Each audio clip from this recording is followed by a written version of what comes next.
Yes, please start. Okay, sir. Good evening to one and all. On behalf of the School of Biosciences and Technology, Galgotias University, it gives me immense pleasure to welcome our respected dignitaries, faculty members, and students to this invited expert talk on excellence in personal and professional life ideas from Bharatiya Gyan Parampara. Today's session aims to explore how India's rich knowledge traditions offer timeless yet practical insights for leadership, ethics, self growth, and conscious living in the modern world.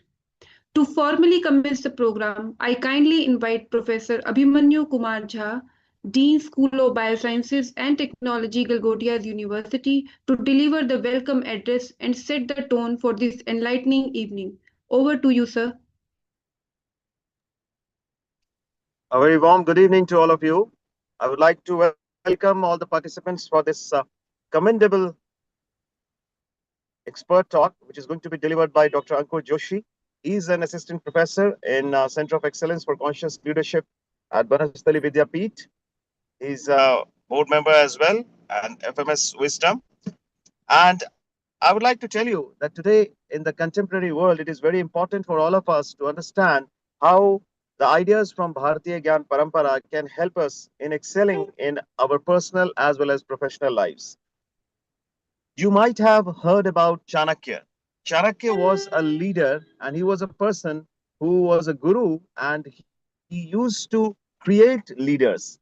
He was the one who was responsible for the kind of development of a normal person or a very simple guy into a king, and that was Chandragupta. So what he did was something which was remarkable and that shaped the history of India. In addition to that, you might have heard about Ashoka. You might have heard about how he was caught in the midst of violence and he left everything and he was the one who embraced Buddhism.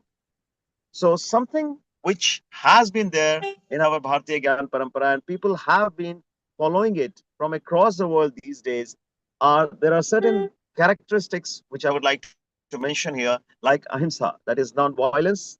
Then there is truthfulness, satya. Satya and ahimsa, which was marked by Mahatma Gandhi as well. And there have been several people in the past, like Lord Rama, Lord Krishna. They have shown us the way. They are our gods who have shown us the way. And I would like to say that our religion also preaches how we should move forward with Satya and Ahimsa, that is truthfulness and non-violence. So, with these things in mind, it is very important to understand how these particular things and so many other things which are a part of our Indian knowledge system can help us in moving forward and making once again ourselves as a good leader as well as India as the Vishwaguru once again. You might have heard about this particular saying that India used to be the leader of the world, that is Vishwaguru in terms of knowledge. Nalanda, Takshila, they used to be the centers for knowledge, and people used to come from across the world to these places to study different branches of science and other aspects as well. But right now, I can say that after the British rule, as well as before the British rule, as well, during the Mughal period as well, we lost our glory slowly and slowly. But now we have set our foot forward to regain this glory. And it is very important for all of us to follow the ideas from Bharatiya Gyan Parampara to excel in professional as well as personal lives. So, with this, I would like to welcome Dr. Ankur Joshi for such a commendable topic. And I'm sure he's going to deliver a talk in such a way that it is going to be helpful for all of us, including the faculty members as well as the students. And I would like to thank the management of our university, our Honorable Chancellor, sir, Honorable CEO, sir, as well as our Honorable VC, sir, and our Honorable Director, Operations, ma'am, for always motivating us to move ahead with events like this so that we can move forward and keep updating the knowledge of our students as well as faculty members. I would also like to commend the efforts of Department of Biotechnology and Bioengineering, School of Biosciences and Technology. Our school is having four departments: Department of Biotechnology and Bioengineering, Department of Life Sciences, Department of Biomedical Sciences, and Department of Food Technology. So I would like to commend the efforts of Dr. Gaurav, HOD, DBBE, as well as Dr. Priyanka, who has been instrumental in inviting Dr. Ankur Joshi for this exemplary talk. And I would like to commend the efforts of all the faculty members of Department of Biochemical and Biotechnology and Bioengineering, School of Biosciences and Technology for this commendable expert talk. So we all have gathered here for this particular talk, and let's move forward for this talk, and let's invite Dr. Ankur Joshi for a commendable talk on this particular topic. And I would like to tell you students to go ahead with asking your doubts, clarifying your doubts, so that knowledge can persist and knowledge can move forward. Thank you. Thanks a lot. Thank you, sir, for your insightful and encouraging words. It is now my privilege to introduce our esteemed speaker for today's session. Dr. Joshi is a faculty member and program lead for the MBA program at FMS Wisdom Banasthali Vidyapith. His doctoral research focused on the Gurukul education system, reflecting his deep engagement with India's knowledge traditions.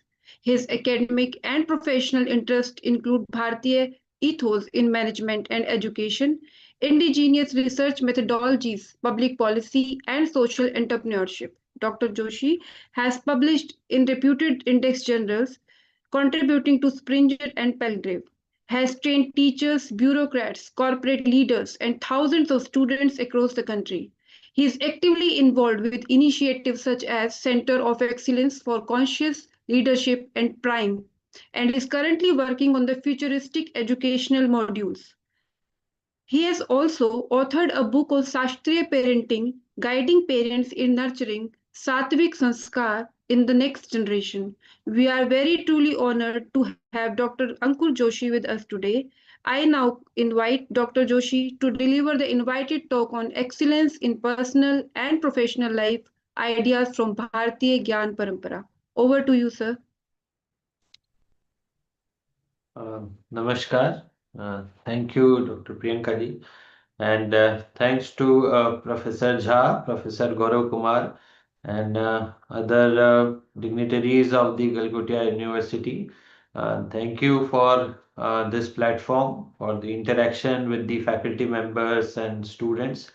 And thank you all for joining here. I hope I am audible. Yeah. Yes, sir. Yes, Yes. sir, you are. Okay, thank you so much.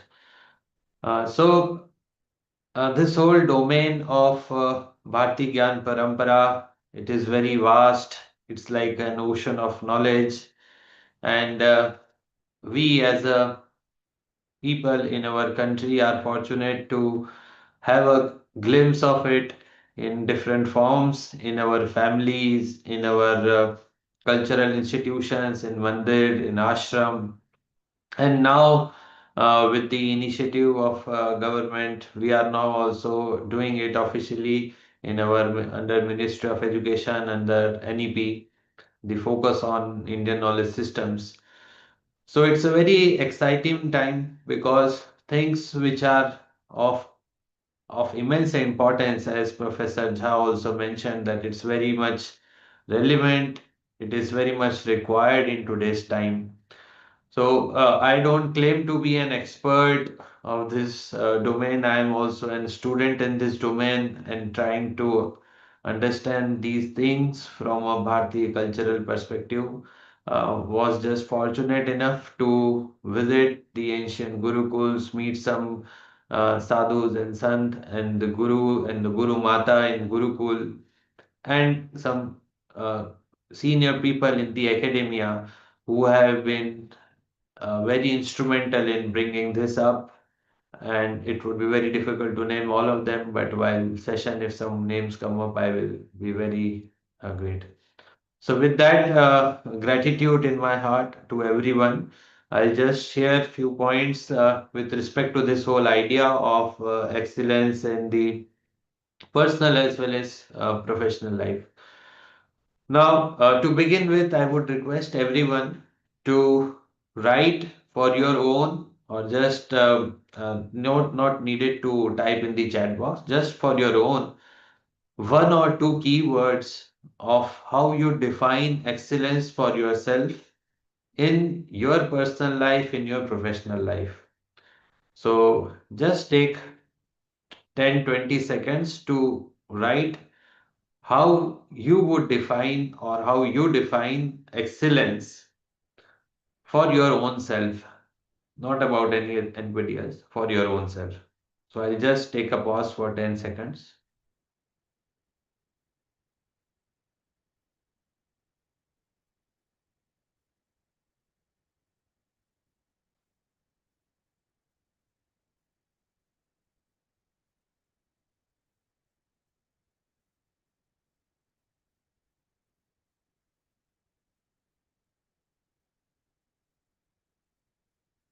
I hope you would have written anything. It's not about right or wrong. So whatever comes to your mind at first. Now, next thing is, please write us one or two words explaining the problem that you face or the problem that you are facing and achieving those objectives or those definitions of your excellence. So one or two problem that comes to your mind. Um, Please don't think too much. Whatever comes to your mind at first. And please don't put in chat box. It's just for your own purpose. So we'll again wait for 5-10 seconds.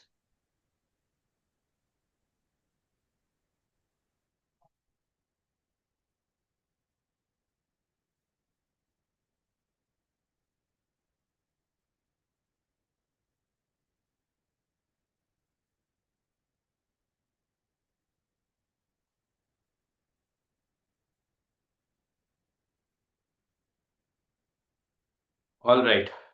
So having, I hope you might have written those 2 points, how you define the excellence and what is the problem that you face.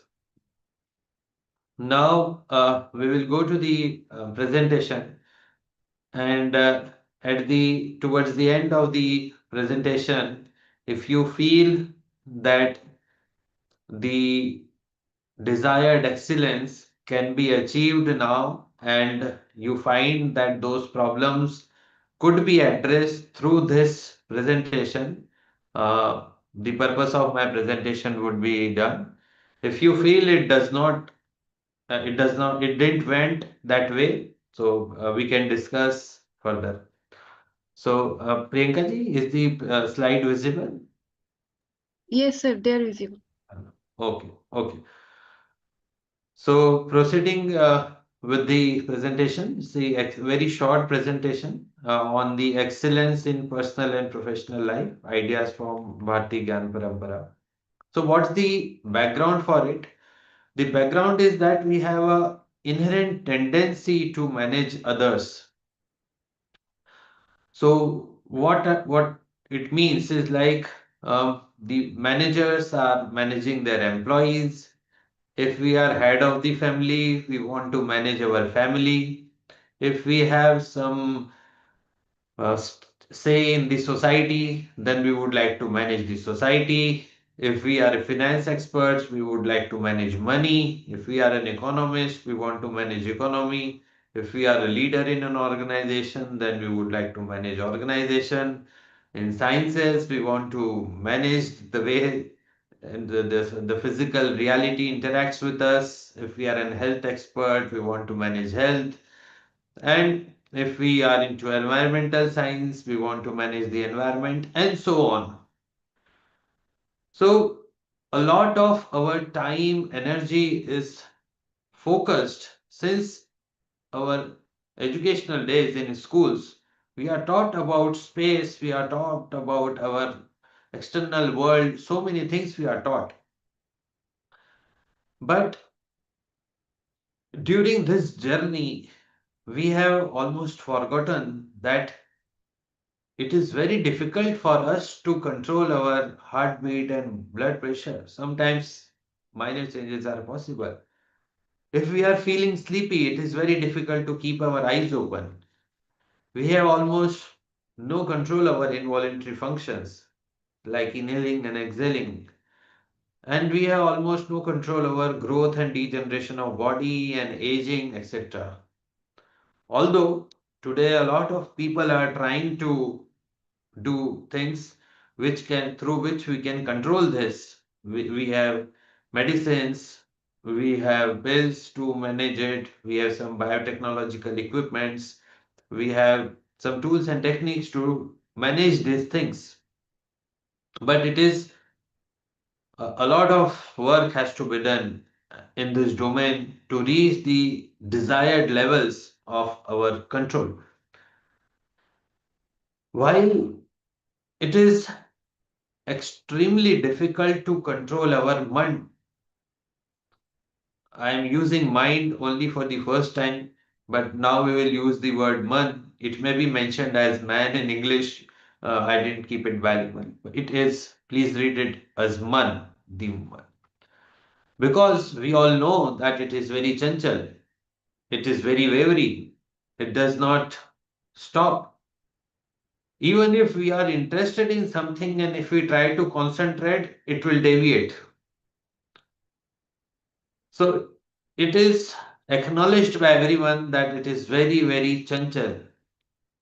And the whole idea is that how we can manage others and other things when we cannot manage ourselves completely. So the journey which should have started from managing the man or understanding the man and controlling it, that journey is delayed because of the educational system that we had till now. So our whole focus was on managing the outwardly things, and in this journey, only in the biology, some things are taught about mind and neural sciences, and in psychology. And this so important domain was kept out of large systems of education. So, what is about this self management so that we can achieve that kind of excellence? So, there's an effort to control self in order to control others, so that first we work on our own self and gain the control and manage our body and mind, that is the physical part and the mental part. And once it is done, what is the benefit that would accrue, that we have already discussed, that whatever is your definition of excellence, you should be able to overcome the hurdles and problems which stops you from becoming excellent in your own domain. And another reason for starting with your own definition of excellence is it is very personal.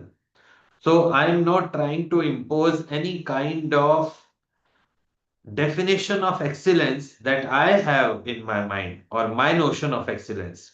So it's your own definition of excellence. You should be able to achieve it. So to keep things simple, I have tried to put three steps from our scriptures, which largely derive from Gita and Ramayana, based on my understanding. So let us take the step one. We talk about various questions. So, what are fundamental questions? Professor Jha has already suggested students to be inquisitive, ask questions. So, let us start some fundamental questions like who am I? So, whenever we ask anybody, suppose I ask any one of you, who are you? So, first thing is we would respond with our name, that I am so and so. If we ask further, who are you? Then some person may share his or her designation, his family background, etc. But that is not complete. So if we keep on going, so okay, then who are you? Then person would say, okay, I am a human. So what it means to be a human? Then the next question is what it means to be a human. So if we keep on asking this question to our own self, so I would request everyone to just write it down or keep in mind that we need to think about who am I. You may not give an answer, just think about this question. Answer is not required as of now. So keeping this in mind, next thing is about our origins. So from where have we come to this world? So, although we have various answers which come to us through our family background, so whatever belief system our family has, based on whatever religion, mat, panth, sampradaya, whatever we follow, we get to have some answers to this question. People who believe in science, I have very carefully used this word, believe in science. So people who believe in science, they have their own definition of how we came to this world. So I'm not going to the answers, I'm just asking you to keep your focus on asking this question. And third question is, what's next? So where are we proceeding? So if we see these three questions, so about past, another is about future, and one question is about our present, whoever. So these fundamental questions are also called as existential questions, which each and every individual at some point of time faces. If we contemplate, if we reflect, go deep and deep, this question would come to us some or the other way. It is only the worldly affairs. We are lost in our daily affairs. We get up, we rush to our schools, colleges, and offices. We come back, we face the traffic challenges, etc. And at the end of the day, when we are exhausted, it's a compulsion to watch some TV and mobile phone because they will not leave us. So whole day is spent like this, and these questions, they keep waiting in some deep levels of our mind, deep unconscious subconscious level, and they don't get the opportunity to be presented to ourselves. So I'm spending a few seconds on this slide. You can take a screenshot, you can write these questions, and answer is not needed. I'm not going to the answers, we can just spend some time. So again, I'll take a break of 5-10 seconds so you can write and just think about these questions.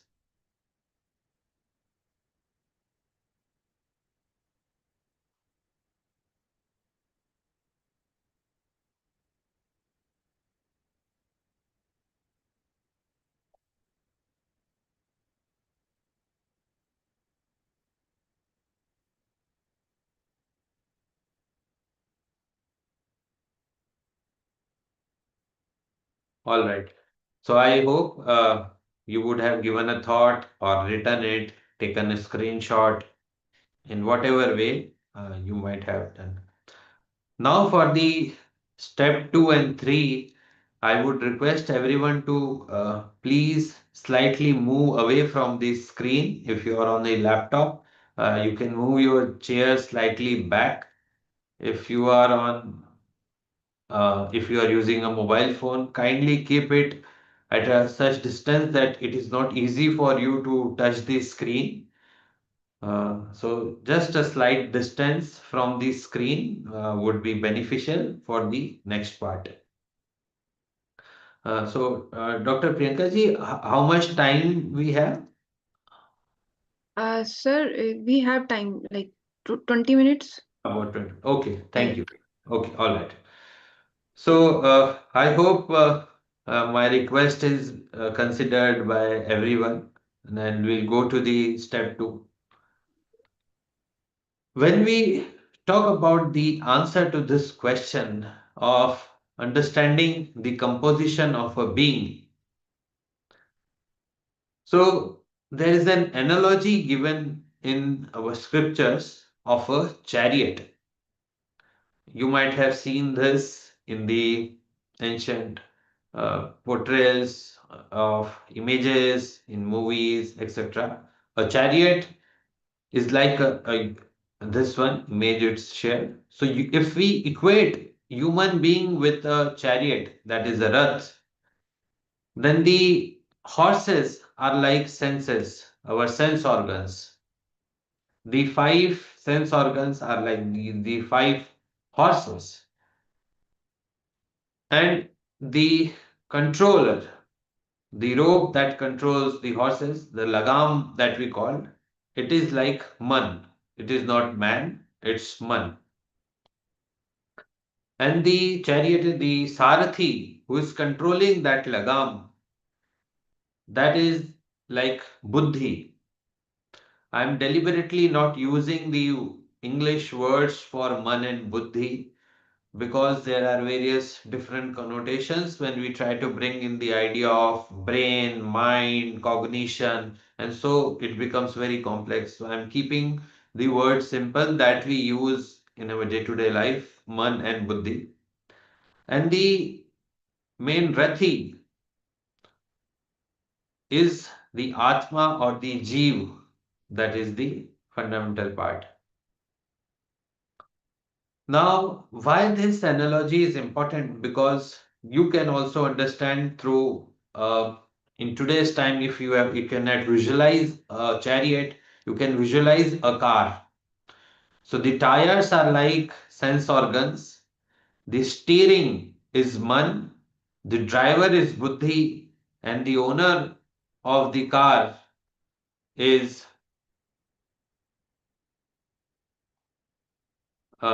the Atma or the Jeev, the entity. So, if we keep this analogy and try to understand ourselves, what could happen with us is if we try to gain control over ourselves. So, this buddhi, that is the sarathi, when it is enlightened through Atma Gyan. Now, what is Atma Gyan? It's a word that needs slight discussion. So Atmagyan is knowing self. Who am I? So we never say I am body. If I say this is my hand, this is my face, this is my body, we never say this is like I am body. We say my body. So who is that entity who is saying my, this is mine? We never say my man. We say my man, mera man, meri buddhi. So we never say I am the man. We never say I am the buddhi. So that realization of that entity that I am Atma is Atma Gyan. I understand it is very easy to say in theoretical terms. It is very difficult to realize that state. Because if someone is saying bad to me, oh, you are so wrong person, I would immediately react. Because currently the realization is not there that I am Atma. It is only the theoretical understanding at the first level. Because it takes time for the theory to get internalized, to get realized. So it cannot happen in a few seconds because I am not a realized saint like Swami Ramakrishna. When Vivekanand ji used to go to each and every saint, each and every place and ask, have you seen Bhagwan? Have you seen Bhagwan? So someone would say, see, they are in the temple, but he would say it's an idol. Someone would say, yes. So he would ask, okay, then also make me see it. So it was only Ramakrishna Paramhans ji who said, yes, I have seen Bhagwati Devi. Then Vivekananda asked, can you help me also see it? He said, yes. And he made Vivekananda enter into Samadhi, which is a very higher level of dhyan, meditation, wherein the person realizes the own self. So if a realized saint is there, they can help us go to that level. Till till that time, it's all about theoretical understanding. But we can make efforts. So what happens when we make the efforts? The second important word is Nishchay Atmika Buddhi. Nishchay is decisiveness. So someone in the chat box had mentioned that there are a lot of distractions. So this kind of buddhi is very focused one. I would request everyone to spend some time to look after a book which is by Carl Newport, which is titled as Deep Work. It is a very interesting book on focus, on how to bring the focus of mind, how to do some work by entering into deeper levels at in depth and avoiding the shallow work, and how it can help us in the personal and professional life. So the whole idea behind that book is about cutting across the distractions, regaining our own control, and being focused on that decisiveness. The buddhi, the becomes very pertinent. What would happen after that? So this buddhi, just like the sarthi controls the lagam of the horses, this enlightened buddhi will have more power to control the man from going here and there. I'll take a very simple example. Suppose this is a time when the weather has started to become slightly colder.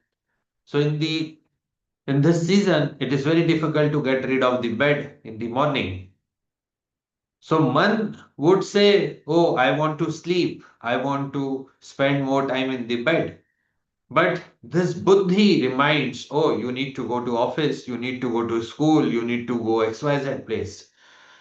And it is the power of that buddhi, if it is able to overpower that unnecessary demand of the man, the person finds himself in the better position. Suppose someone is on a diet and rasgullas or gulab jamun or any bread, etc., it is served. Now, man would like to have it, but it is the buddhi who reminds, no, you are on a diet. You need to take care of your health.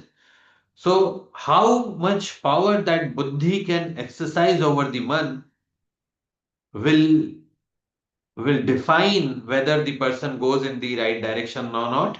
Similar to a chariot. Imagine the horses. If there are 5 horses, it's so the power of horses is so high, and that lagam is very difficult for the sarthi to control. So unless and until that sarthi has that power to control, it becomes very difficult. So in our case, that buddhi can be empowered, it can be enlightened in a way. So what happens when this man is controlled? Then the control over senses is possible, and we can reach to the right destination. Professor Jha was talking about the righteousness, right thing. So we can reach to the right destination by traversing the right path, the righteous path. Now, in this, I have covered all the points, right? From reaching to the destination, to control over senses, to control over man, to control over buddhi. The question that would come to your mind is how the first step would be possible, how the buddhi would be enlightened, because this man is so powerful, because the senses are so powerful, and it is virtually very difficult to have control over this man, which we have already discussed that it is very, very dynamic. It does not allow us to focus. Even if we like something, if it is very much dear near to us, then also it does not allow us to concentrate. Whenever we try to meditate, it deviates further. So it's his nature, it's a default nature of our man to do so. So to answer your query, how to gain control over self, one path is listening to the inner voice.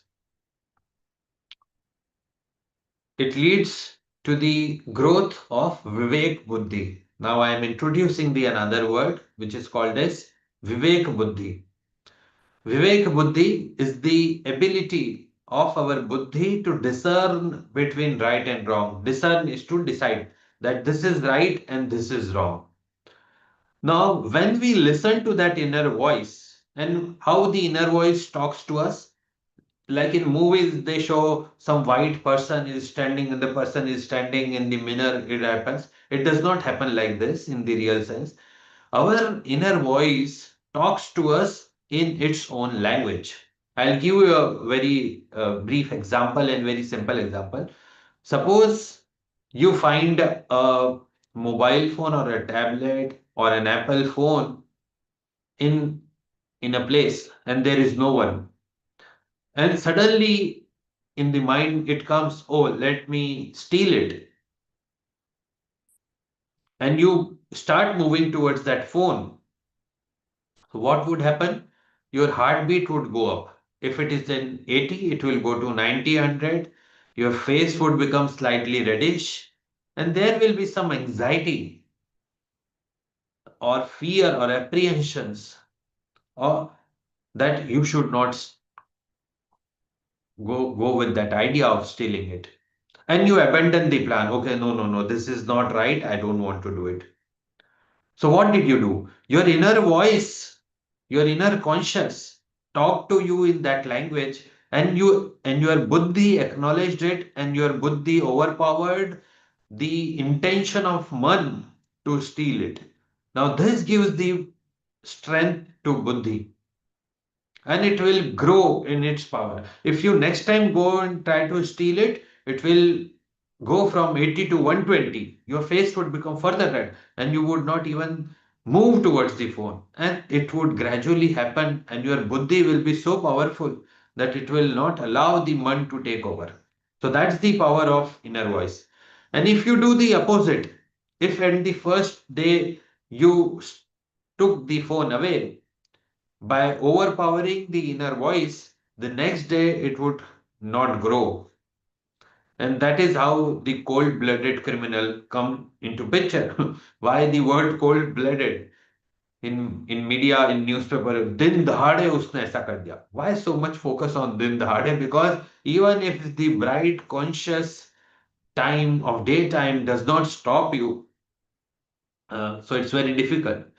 So when we pay the respect to its advice, its ability to guide and lead us on the right path more effectively, more efficiently increases.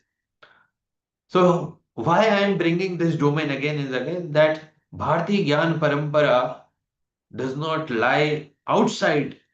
It's more of an intrinsic journey, and nobody else can do it better than our own self. And in Gita, Bhagwan says, Atma hi mitra and Atma hi shatru. The person is his own best friend and the person is his worst enemy.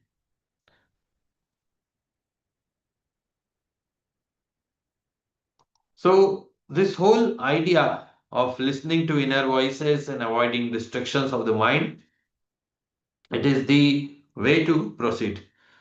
Now, what about the first question about the infinite power of the man? So, when Bhagwan Krishna and Arjun were in the battlefield, Arjun, whose story we have heard, that he had such higher levels of concentration and skills that he could see the reflection of a fish and then hit the eye of a fish.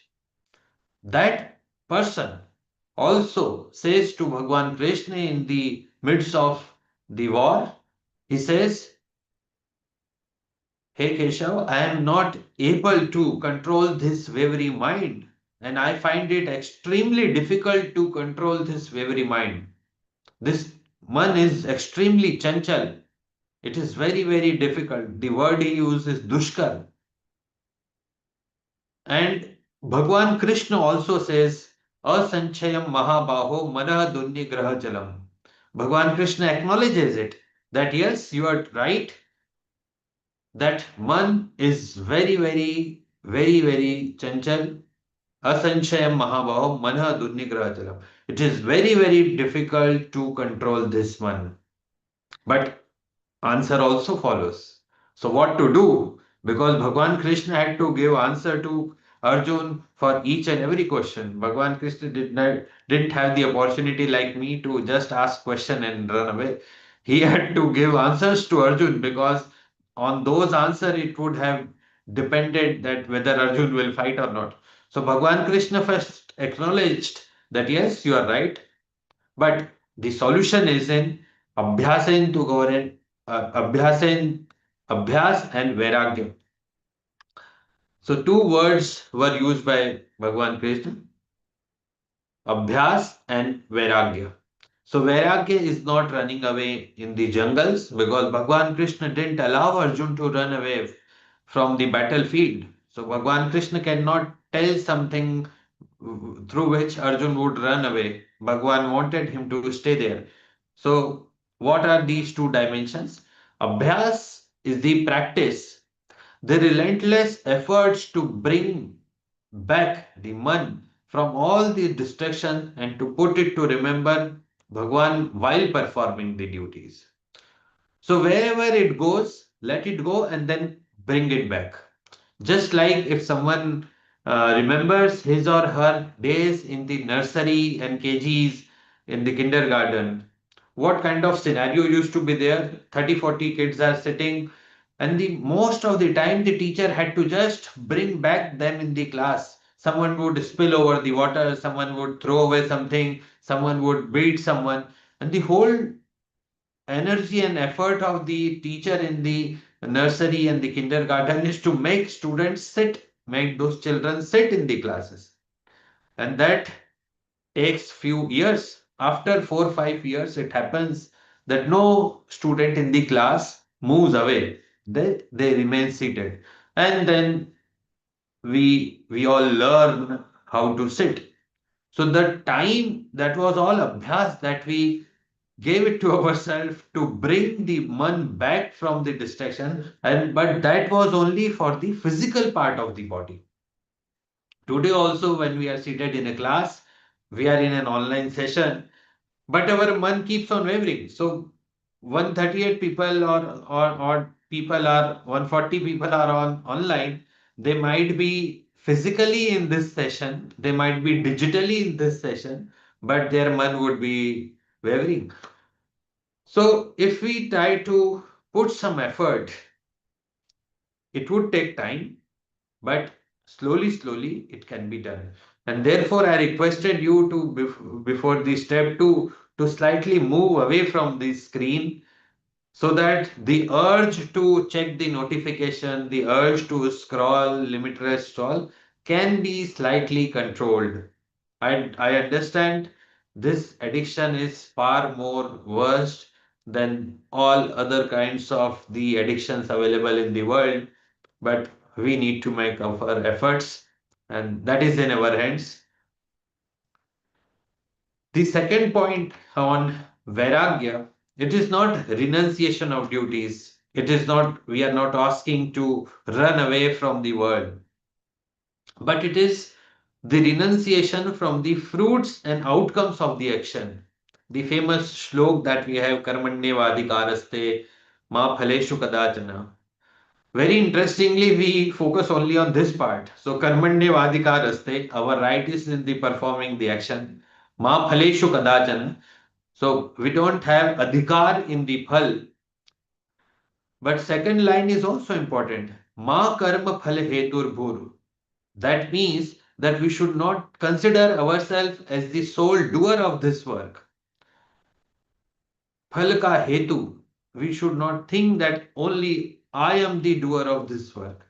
And another phrase of that shlok, Mate Sangostva Karmani, that inaction should also not be there. We cannot run away from action. So this shlok completes the whole idea of Vairagya. So Vairagya is the renunciation of the fruits of the action. And that fruits of action does not mean a renunciation that we need. Suppose I have worked for a whole month, so what should I do to salary? So okay, we go to employer and say, oh नहीं नहीं ये तो मेरा निष्काम कर्म था, keep your salary. It does not mean that. So if any employer is happy that I can use this tool to ask people to take their salary less or don't ask for increment, it is not such that. Increment, rewards, awards, everything is required, but those things should not determine the quality of work. It should not impact on the next effort that we are going to make. So it is about putting those 100% efforts.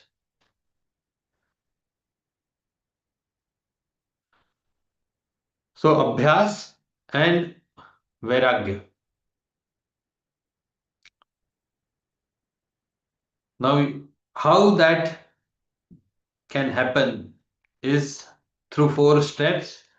While performing the action, we can remember Bhagwan. I put in this in Hindi.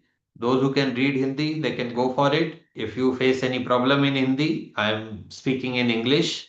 You can see through it. First is while performing the actions, we can remember Bhagwan. But what happens is if we are in some intense action, we are thinking something, we are in some rigorous intellectual exercise.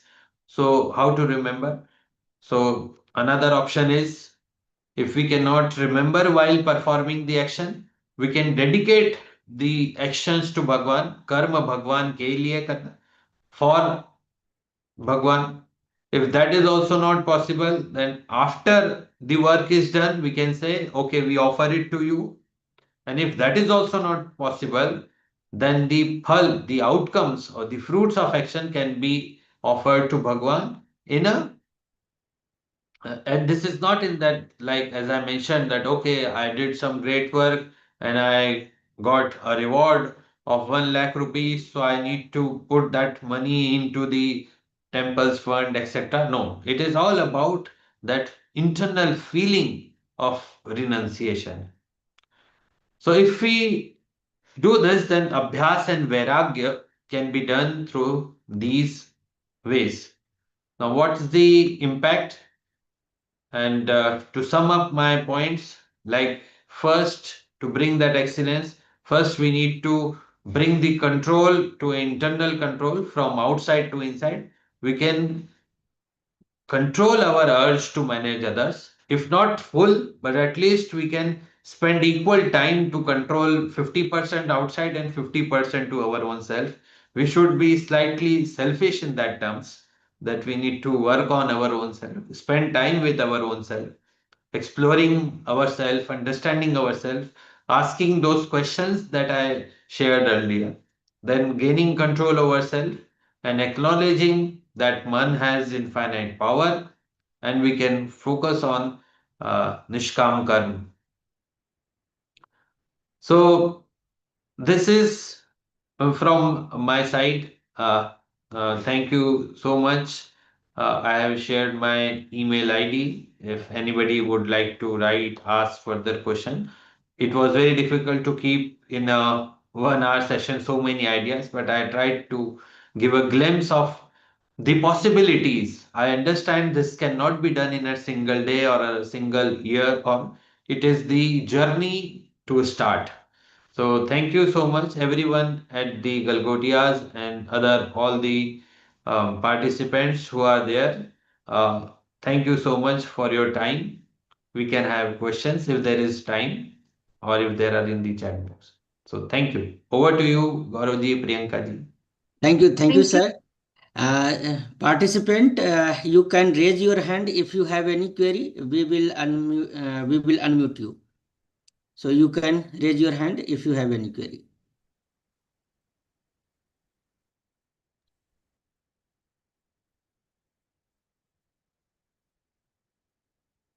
Students, you can ask question like you face lot of distraction nowadays. So if you have any simplest of the question in your mind, that how to overcome any kind of distraction in today's world which you face, so you can ask sir for that.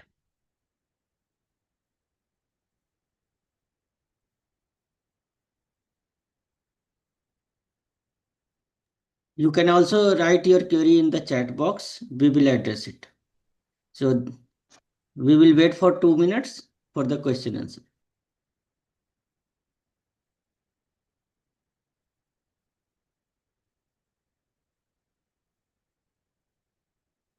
Yeah. Any observation can also be shared. Okay, so there is a question by Ayuji. क्या क्षमा Dharam Kar Karyat. Ayush ji, can you unmute? And I'm not able to get it. Priyanka ji or Gaurav ji, if you can help with the question of Ayush ji. Ayush, you can unmute yourself. Yes, sir.